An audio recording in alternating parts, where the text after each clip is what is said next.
What's going on, guys? Welcome back to the channel. Or welcome if it's your first time here. You know, there's literally been thousands upon thousands of videos, books, and magazine articles published on basic preparedness and basic prepping. You know, what's the best food storage? What's the food with the longest shelf life? What should be in your pantry? How to use your food storage? What firearms do you need? How much ammunition do you need? How many spare magazines do you need? What's the best survival knife? What's the best bug out bag? What's the best contents for that bug out bag? And on and on and on. And these topics have been covered, like I said, thousands of times ad nauseum. Most of the prepping content is focused towards new preppers. People are just starting out or who have been prepping a very short amount of time and who aren't quite there yet. And very few videos and books are actually targeted towards more advanced preppers. You know, if you've been prepping for several years and you have your food storage put back in an order, if you have your skills in order, if you have your bug out bags, your property, your self-reliance, and everything's already in order, then talking more about those topics can be interesting. However, it's not going to really advance your own preparedness further in most cases because you already have that stuff taken care of. So with that in mind, I decided to make a video here today to talk about the three biggest threats that I see for more advanced preppers. The things that will get you when you least expect it. And guys, number one on my list is accidents and medical issues. If you are practicing self-reliance, you're using tools, you're doing things that can be dangerous. Take firewood cutting, for example. Chainsaws are inherently dangerous, and things do happen. You can be an expert with a chainsaw and you can still get hurt. Take my father, for example. He cut timber for many years, probably 30 years or so, I would say, and he was very, very good at it. That's one thing he was good at, that and drinking beer, drinking whiskey, but that's another topic. But anyway, he was hurt 3 different times, seriously, cutting timber. The first time, he cut his thigh with a chainsaw, and you know, when a chainsaw cuts, it doesn't really cut. It rips. It's like the wood. You know, when you're sawing wood, sawing down trees, cutting up firewood, it's not really cutting. It's more or less ripping. That's what it does to your flesh. That chain rips. So he had a nasty gash across his thigh. Another time, he was cutting timber for a company, and the log splitter was waiting to get hooked up, and everyone's in a hurry and rushing like the jobs do, trying to get the production out. And there was a limb that was in the way, and it was bent slightly and had pressure on that limb. Well, he reached up to cut that, and he knew what it could do, and he was holding the chainsaw tightly, he said. And as soon as he hit that limb, the pressure from that limb came back, and it's more than what he expected, and it kicked the chainsaw out of his hand, and the blade or the bar came back and cut across his bicep. A very serious injury. It more or less ripped it. And another time, he was cutting timber again for a company, a different company this time, and there was a limb that was lodged up in the top of another tree. The log splitter was pulling the log through and actually caught the other tree, and it dislodged the limb that was above his head while he was cutting timber. And he had just taken his hard hat off to wipe his head or something, he said. He didn't remember exactly, but for some reason he had a hard hat on, and he took it off, and as soon as he took the hard hat off, that limb fell out, a large limb across the top of his head, and it made a huge gash across his head, cracked his skull, and it took, I think he said 26 staples and stitches in his head to put that back together. He was unconscious for quite some time. He was covered in blood, he said, and almost died. That was the most serious injury, and he never was really the same mentally after that. So it's extremely, extremely dangerous. So if you're using chainsaws or anything else, you want to have the proper protective equipment and know what you're doing, and be extremely careful when you're doing that, because you don't want to get injured. If you can't get to the hospital quick enough, if no medical assistance is available and you're on your own, just you and your family or your group, you want to be very, very careful when you are doing pretty much anything that could result in physical injury. Even gardening can be dangerous. My grandmother, she was in her garden. I don't remember what she was doing exactly. I don't know if she was weeding, hoeing, what she was doing exactly, pruning or whatever. but there was a snake in that garden, and she got snake bit in her own garden. So things definitely do happen. Accidents happen.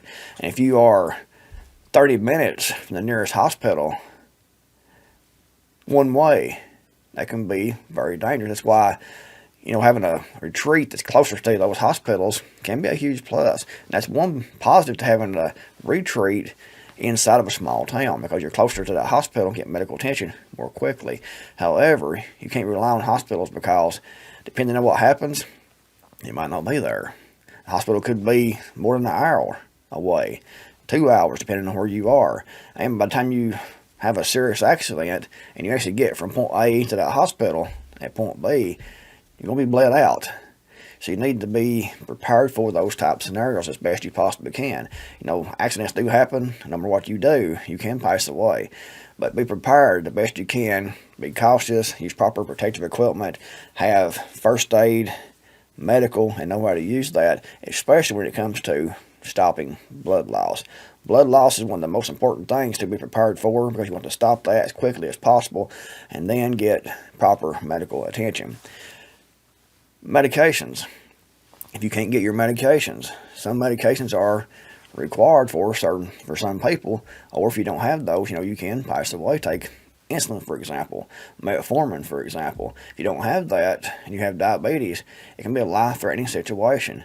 Figuring out how to get off those, if possible, by getting in better health and working with your doctor, or being able to stockpile those medications is extremely important.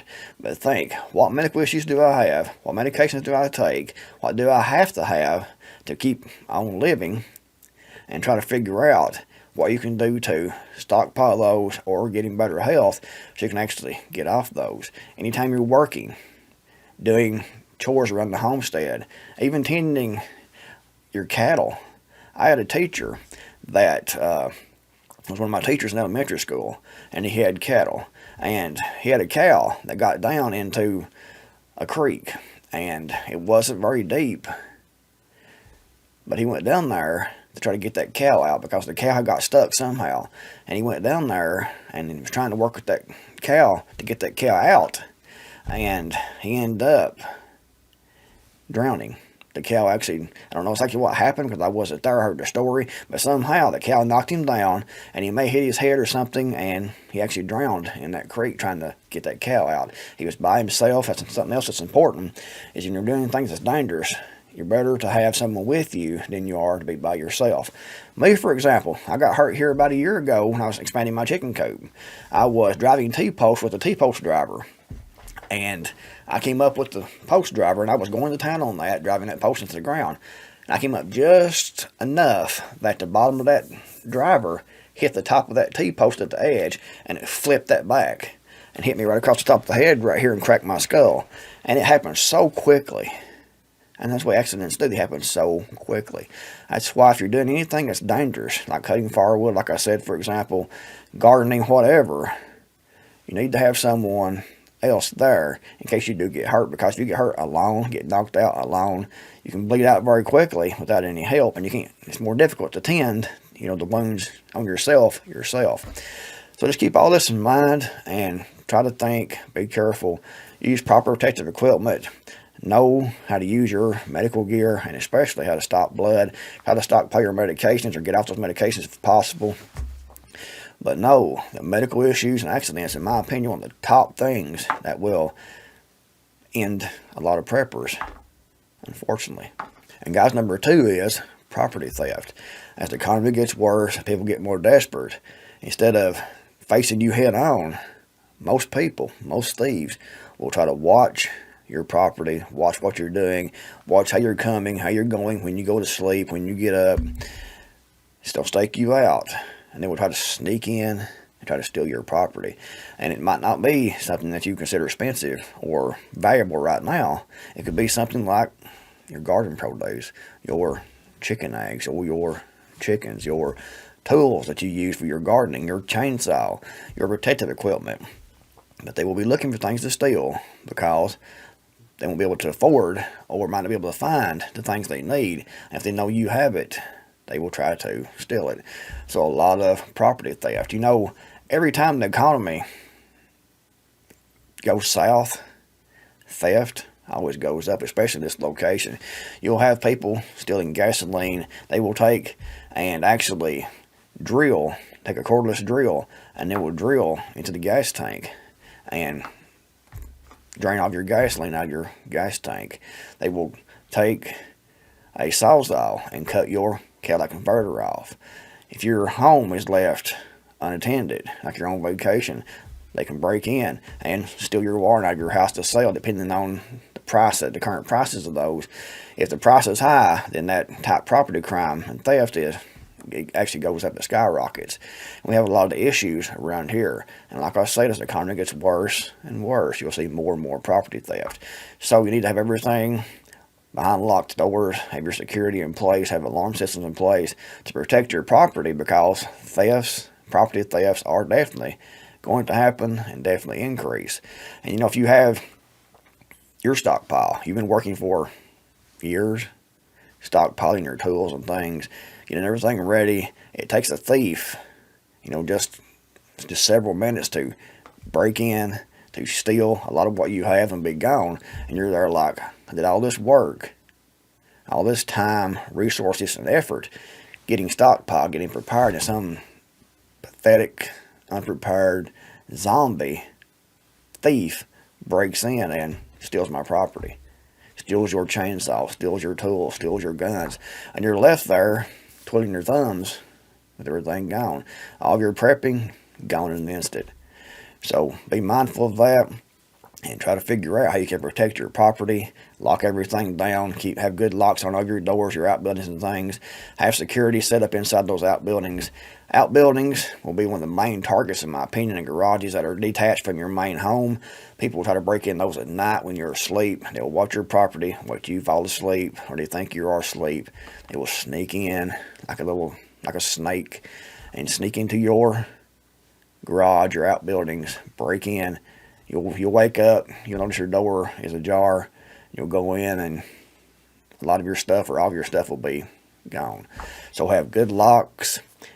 Having alarm systems inside those garages and outbuildings, storage buildings is extremely important. You can take something like a driveway alarm, put those inside those garages and outbuildings, have your receiver in the house. When someone breaks in, that alarm will go off and let you know that someone's in your garage or your outbuilding, and you can take care of it the way you see fit. And number 3 is also related to theft, but it's actual home invasion. If things get really, really bad, home invasions will definitely go up. If you look at any collapsed economy in other countries like Argentina, for example, home invasions went up, and they will here in the U.S. because people know that you keep your most valuable possessions inside your home. And if they know you're stockpiled, they know you have things they can sell, if you have medications that they need, if you have food, tools, whatever they think they need, and they think you have, look for home invasions. And it won't be, this one person trying to invade your home. It will be several at the same time. They might come through 2 doors like a SWAT team, through your front door and your back door, maybe a window at the same time, again, when you're asleep. So, most likely. So it's important to be aware of that and put in security measures for that. Never, ever, whatsoever, get up in the middle of the night or any other time and just open the door for someone knocking on your door or, ringing the doorbell. Don't get up and just half asleep and open the door. Get up, get yourself awake enough to be alert, and always answer the door with a handgun, because you don't know what's going on. When I was growing up, when someone come to our home, knocked on the door, we didn't know who it was. We would always have my dad would be on one side of the house at an angle, so we wouldn't shoot each other with the gun. I'd be on the other side at an angle, facing towards the door like so. We both had firearms, and my mom would answer the door, and she knew if it was someone trying to do anything like home invade, to get down. And me and my dad would take care of business. We had a routine. That was what we figured out would work best for the situation we were in right then at that time. Might not have been the best situation or the best solution, but it's what my dad had worked out to protect the home. So, be mindful of that. Always have good door locks. Have alarm systems outside to alert you of anyone coming and going on your property. You want to know everything going on your property at all times. And never, ever answer a door without a gun in your hand. And I'm not saying, you want to answer the door with the gun like this in somebody's face. You want to have the gun maybe behind your back, have someone else to watch your back. But it's the best situation is to actually see who's outside to begin with. Having camera systems in place to watch that door so you can get a view of who's out there and if they pose a threat or not is extremely important, because you don't know who it might be if you can't see out the door. And when times get worse, like I said, those home invasions will become more and more commonplace. So, like I said, and I'll repeat one more time, never ever answer a door, especially in the middle of the night, not knowing who it is, without having a gun in your hand. Well, guys, that is it. My 3 top threats, I think, for preppers who are already prepared. You know what you think in the comments below. Did I skip anything? Did I miss anything? Am I wrong about anything? If you liked the video, give it a big thumbs up. Be sure to comment below. And be sure to subscribe to my email newsletter. It's free. And link in the video description. Click on that link, put your email in, hit subscribe, and you're good to go. Thanks for watching. I'm the Creekmore out here, and I'll see you guys next video, hopefully.